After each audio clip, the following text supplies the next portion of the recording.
Alors, je perfectionne mes analyses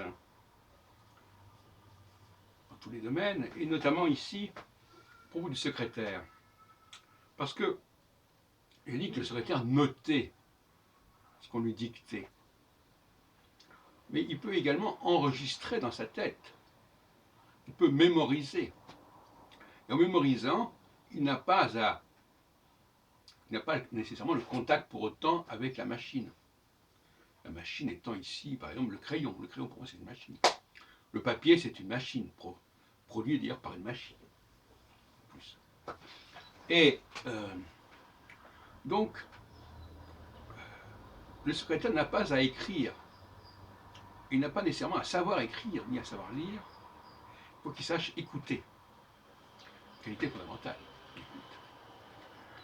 Et par conséquent, c'est à un autre stade que se situe l'écriture. Mais dans le rapport de l'auteur avec son secrétaire, il n'y a pas besoin d'écriture. Le secrétaire peut répéter ce qu'il a entendu. Mais, comme je dis, il ne s'agit pas de répéter bêtement. D'ailleurs, on ne peut pas répéter dans l'oralité.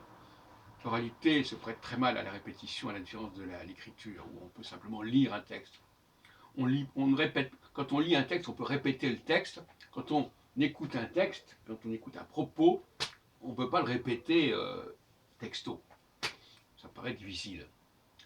Il n'y a pas le même support. Donc, la mémorisation, c'est une notion très importante. On le retrouve d'ailleurs dans Fahrenheit 451 de Truffaut, où il y avait une interdiction de garder des livres,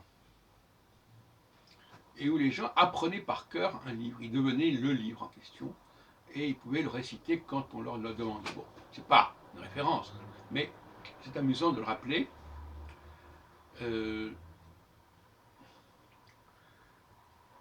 La mémoire est un élément essentiel, même quand elle modifie les choses.